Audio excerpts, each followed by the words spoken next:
अस्सलाम वालेकुम जी, आपको खुशामदीद कहेंगे जोर का जोड़ में। और जनाब आज मार्के का दिन है, सेमीफाइनल का पहला मैच इंडिया और न्यूजीलैंड के दरमियान and India is performing very well. Batting का फैसला किया इंडिया ने और अब तक जनाब इंडिया जो है 248 रन बना चुका है एक खिलाड़ी आउट पर।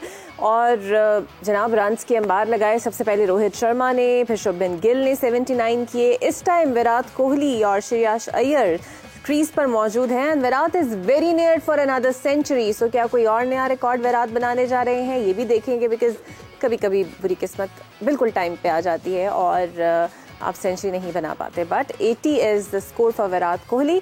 और अब देखते हैं जनाब कैसा ये मैच होने वाला है। हाफिज साहब, व्हाट डू यू एक्सपेक्ट पहली इनिंग्स देख के? देखिए, अभी तक तो बैटिंग बहुत अच्छी की है इंडिया ने, और अगर आप इसका आगाज़ ही देखते हैं तो एक रिवायती तर्ज का आगाज़, जैसे रोहित शर्मा ने इस पूरे वर्ल्ड कप से पहले वो एशिया कप से उन्होंने एक अपनी हिकमत अमली तैयार की थी और उसी के मुताबिक वो आज के मैच तक खेलते हुए दिखाई देते हैं।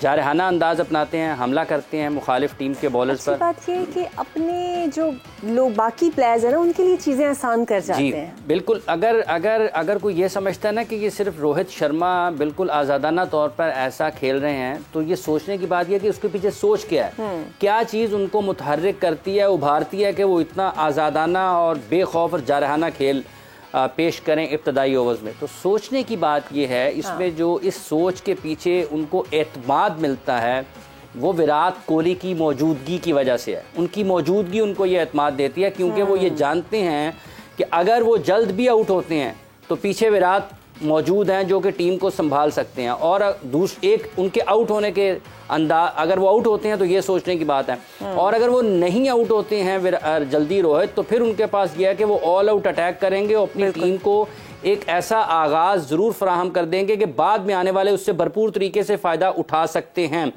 और वो बाद में आने वालों के लिए एक फायदा ये भी कर जाते हैं कि अगर विकेट एक गिरती है या उसके बाद दूसरी भी गिरती है और रन रेट उसके दौरान अगर थोड़ा सुस्त होता है, रन बनाने की रफ्तार थोड़ी कम हो जाती है, तो जो आपको इब्तदा में ज़्यादा रन आपने बनाए होते हैं वो आपको सपोर्ट करते रहते हैं और आपका रन रेट इतना नहीं गिरता कि गैर ज़रूरी तौर पर दबाव बाद में आने वालों पर आ जाए। तो ये रोहित की इस वर्ल्ड कप में जो मौजूदगी है, 100 मेरा ख्याल उन्होंने किया और उसके बावजूद वो लगभग 550 रन इस वर्ल्ड कप में अब तक अपनी टीम के लिए स्कोर कर चुके हैं। तो जो सोच उनकी है, उनको जो सबसे बड़ी तहरीक मिलती है या जो एतमाद मिलता है, वो इस टीम में नंबर 3 पर विराट कोहली की मौजूदगी है। और ये विराट कोहली किसी और टीम के पास नहीं है, ये सिर्फ इंडिया के पास ही है। और ये एतमाद किसी भी बड़े एतमाद से कहीं ज़्यादा उनके लिए एक कामयाबी का बायस बनता है। और आपने देखा है कि आज भी उन्होंने जिस अंदाज से खेले हैं वो मखसूस अंदाज है उनका, उन्होंने अपनाया हुआ है। और इसमें सबसे ख़ास बात यह है कि वो ऐसा नहीं खेलते हैं कि लोगों को लगे कि क्रिकेट बड़ी मुश्किल है, ऐसा नहीं खेलते हैं कि लोगों को ये लगे कि अभी आउट हुए, किसी भी गेंद पर आउट हो सकते हैं। उनकी बैटिंग को देखते हुए आपको ये एहसास नहीं होता कि ये अभी आउट हो जाएंगे। उनकी बैटिंग को देखते हुए आपको एहसास ये होता है कि इनकी कितना कंट्रोल है शॉट्स में, इनकी कितनी अथॉरिटी है। If he able to complete his century, 80 तो कर चुके हैं, so what would be the new record? देखें जी, 50वीं सेंचुरी हो जानी है और 50वीं सेंचुरी होगी और इस वक्त स्टेडियम में जो हज़ारों लोग मौजूद हैं वहाँ एक तो वो बहुत खुश हैं, दूसरा वो ये भी देखने के लिए आए हुए हैं कि विराट आज 100 करें।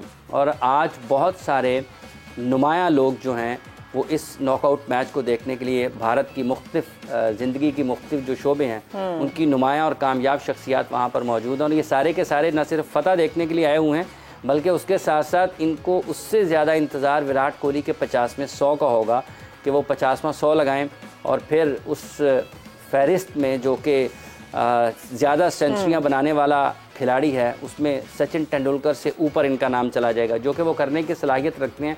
और आज भी इस बड़े मैच में जिस अंदाज से उन्होंने आउट होने के बाद रोहित के इनिंग्स को संभाला है और आगे चलाया है, हाँ जी जनाब, 85 पे वो आगे हैं। लेकिन हाफिज साहब, आज की सबसे बड़ी खबर जो बड़ी कंट्रोवर्शियल बन रही है और ट्रेंड भी कर रही है इंडियन मीडिया पे भी, ट्विटर पे भी, वो ये है कि बरतानवी मीडिया ने जनाब पिच टेम्परिंग का एक पोल खोल दिया है। वो ये कहते हैं कि भारत ने बगैर इजाज़त 2 मैचेस की इस्तेमालशुदा पिच पर ही मैच रखवा दिया और नई पिच पर नहीं रखवाया। आईसीसी से परमिशन लेनी चाहिए थी बट नहीं ली गई। देखिए, फिर आईसीसी कर क्या रहा है, सवाल तो ये पैदा होता है। ये जो पिच टेम्परिंग है, is that helping him to win? ये जो इत्तलात हैं, जो मीडिया रिपोर्ट कर रहा है, इंग्लिश मीडिया, वो ये कर रहा है कि शायद कोई एक और पिच थी जो कि फ्रेश पिच थी, उस पर खेला जाना था, जिस पर पहले कोई मैच नहीं हुआ था। अब इसमें दो चीज़ें हैं। एक ये है कि अगर आप सरफेस को तो इनकार नहीं कर सकते कि उसकी अहमियत से और उसकी हैसियत से, क्योंकि सारा मैच उसी पर खेला जाना है। ये दोनों टीमों के लिए एक ही जैसे हैं, दोनों टीमों के लिए एक ही जैसे हैं। बीसीसीआई के हवाले से अगर आप ये बात करते हैं तो जब पाकिस्तान के पास मेज़बानी थी एशिया कप की, ठीक है, उन्होंने कहा जी कि नहीं, हम इसको न्यूट्रल वेन्यू पर लेकर जाते हैं। पाकिस्तान ने बड़ी मुश्किल से 4 मैचेस अपने पास लिए, और अगर इंडियन मीडिया ये इंग्लिश मीडिया ये रिपोर्ट कर रहा है कि पिच टेम्परिंग हुई है, एंडी एटकिंसन जो हैं वो वहाँ पर हैं। उसूली तौर पर ये होता है कि आईसीसी इनको कंट्रोल करता है जब आप वर्ल्ड इवेंट्स में जाते हैं, वर्ल्ड चैम्पियनशिप्स में जाते हैं। बायलैटरल सीरीज़ में जो मेज़बान मुल्क होता है उसकी ये ख्वाहिश और मर्ज़ी होती है कि वो जिस पिच पे मर्ज़ी खेल रहे, लेकिन एक बराबरी कायम रखने के लिए और किसी को गैर ज़रूरी तौर पर फ़ायदा ना मिले होम कंडीशंस का, उसके लिए आईसीसी की जो लोग होते हैं वो उसको मॉनिटर करते हैं और वो तजवीज़ करते हैं कि इस पिच पर खेला जाए, इस पर ना खेला जाए, इस पर ना खेला जाए। अब सवाल ये पैदा होता है कि जिस पिच की वो बात कर रहे हैं वो कितनी अच्छी है, और जो 2 मैचेस जिस पर खेले गए हैं क्या वो पिच रिकवर हुई उतनी, उसको इतना टाइम मिला कि वो रिकवरी टाइम उसको मिला, फिर उसके ऊपर ग्रास किस किस्म का ग्रास है। टेक्निकल चीज़ें इस पर बहुत ज़्यादा बात हो सकती है। हो सकता है जिस पिच पर मैच खेला जा रहा है वो उस पिच से ज़्यादा बेहतर हो सकता है ना हो, लेकिन जब आप इंसाफ की बात करते हैं तो उसमें यह बात अपनी जगह पर मौजूद है कि जो कंट्रोल करता है, जिसकी जिम्मेदारी है, उसकी राय को अहमियत देनी चाहिए और उसके मुताबिक ही पिच के इंतखाब का फैसला होना चाहिए कि आप किस पिच पर जा रहे हैं। अगर इस पे कुछ क्लियरेंस नहीं आती, इस मामले के ऊपर आईसीसी का मौक़िफ़ नहीं आता या फिर बीसीसीआई का नहीं आता, सो what would be the worst implications? कुछ भी इसका देखें, आईसीसी अपनी जगह पर ये हो नहीं सकता कि आईसीसी ये चाह रहा हो कि आप पिच नंबर 2 पर खेलें और ज़बरदस्ती पिच 7 पर चले जाएं। ये आईसीसी की अपनी जगह पर मंजूरी के बाद ही ये हुआ है, उससे ये मुमकिन नहीं है। देखें इवेंट चल रहा है, सेमीफाइनल है, नॉकआउट है, कोई भी जीत सकता है, कोई भी हार सकता है, ठीक है। तो आईसीसी की मंजूरी के बगैर तो नहीं हुआ। अब आप आ जाए खेल के दूसरे हिस्से की तरफ कि अगर पिच है तो दोनों ने उससे फ़ायदा उठाना है। टॉस न्यूजीलैंड जीतता तो न्यूजीलैंड के पास उतना ही उसको आप ये कह लें कि उसके इख्तियार में होता है कि वो किस तरीके से इस पिच से फ़ायदा उठा सकता है। तो टॉस भी इंडिया जीता है, उन्होंने पहले बैटिंग की है, सेकंड इनिंग्स में उनके लिए कितनी मुश्किल में भी तो कोई टेम्परिंग नहीं है। देखिए बहुत सारी चीज़ें हैं, क्रिकेट से हट के बहुत सारी बातें की जा सकती हैं। देखें अगर पाकिस्तान में वर्ल्ड कप हो रहा हो और अगर ऑस्ट्रेलिया में हो रहा हो, ऑस्ट्रेलिया ये करे, पाकिस्तान ये करे, तो क्या पाकिस्तान के लोग क्या कहेंगे? पाकिस्तान तो कहेगा जी हमें फ़ायदा हो रहा है, हमें जाना चाहिए। अच्छा हाफिज साहब, लेकिन इसमें एक भी ये बात है ना कि सिर्फ आज के मैच को छोड़ के इंडिया की बाकी सारे मैचेस में परफॉर्मेंस बड़ी फिनोमिनल रही है। रन्स भी हो रहे हैं, आउट भी हो रहे हैं। ये है बुनियादी चीज़। हाँ, ये है बुनियादी, नजर तो आ रहा है ना, आंख तो देख रही है। ये है बुनियादी चीज़ कि अगर आप क्रिकेट की बात करते हैं, तो आपको ये नज़र आता है कि उनके गेंदबाज अच्छी बॉलिंग का मुजाहरा कर रहे हैं, उनके स्पिनर्स अच्छे तरीके से गेंद को स्पिन कर रहे हैं, टर्न कर रहे हैं, विकेट्स ले रहे हैं। उनके फास्ट बॉलर्स की सीम प्रेजेंटेशन, वो जिस जगह पर बॉल को पिच कर रहे हैं उसको ऑफ द विकेट जो मूवमेंट मिलती है वो उनकी सलाहियत है। आज यहाँ पर लोग बहुत बात कर रहे हैं कि उनके बल्लेबाज बहुत अच्छे हैं, बहुत अच्छे हैं, बहुत अच्छे हैं, लेकिन सवाल ये पैदा होता है कि क्यों अच्छे हैं। सवाल ये पैदा होता है क्यों अच्छे हैं। आपने इस तरफ जाना है कि अच्छे क्यों हैं, वो कैसे अच्छे हो गए हैं। वो इसलिए अच्छे हुए हैं क्योंकि वो रेड बॉल क्रिकेट खेलते हैं, वो करेक्ट क्रिकेटिंग शॉट्स खेलते हैं। जब आप उनको बैटिंग करते हुए देखते हैं ना, वो जो मैदान है उसके सारे हिस्सों में रन्स करने के लिए उनके पास काबिलियत और सलाहियत मौजूद है, उनकी शॉट्स की रेंज ज़्यादा है।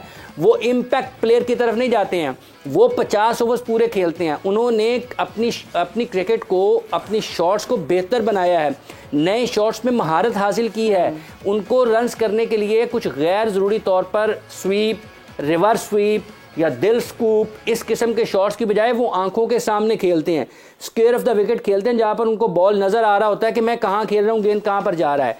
तो बुनियादी तौर पर जो लोगों को पैगाम देने की ज़रूरत है, क्लैरिटी होनी चाहिए कि आप रिस्क फ्री क्रिकेट के साथ भी हाई स्ट्राइक रेट के साथ लंबी बैटिंग कर सकते हैं। इंडिया की खासियत ये है, किसी दौर में पाकिस्तान की भी ये खासियत थी। क्या सईद अनवर जब हाई स्ट्राइक रेट के साथ खेलते थे तो क्या वो मतलब है कि कुछ बहुत स्कूप मारते थे, या वो कोई गतका चलाते थे, या जब इंजमाम बैटिंग करते थे तो रिस्क फ्री क्रिकेट खेलते हुए भी वो इतने ज़्यादा रन कर जाते थे। तो ये चीज़ें हमें अपनाने की ज़रूरत है जो हमारी थी। हम तो उनसे हट गए, हमें तो पता ही नहीं है कि हमने जाना कहाँ पे है। हम ट्रेन पे बैठ जाएं लाहौर से कराची जाने के लिए और ट्रेन सरगोदा चली जाए तो हम मंजिल पर तो नहीं पहुंच सकते ना। मंजिल पर जाने के लिए पहले आपको उसका तयन करना ज़रूरी है, फिर आपने उस रास्ते का इंतखाब करना है जहाँ तक आप उसमें बेहतर तरीके से पहुँच सकते हैं। तो इंडिया की क्रिकेट, इंडिया की बैटिंग की जवाब, इवन रचिन रविंद्रा को देख लें, रचिन रविंद्रा ने कितनी अच्छी बैटिंग की है, क्विंटन डिकॉक ने कितनी अच्छी बैटिंग की है। तो क्या वो सारे गदगे चलाते हैं? प्रॉपर क्रिकेटिंग शॉट्स के ऊपर खेलते हैं, बिल्कुल एनालिसिस करके, पिच को स्टडी करके, व्हाट्सएवर।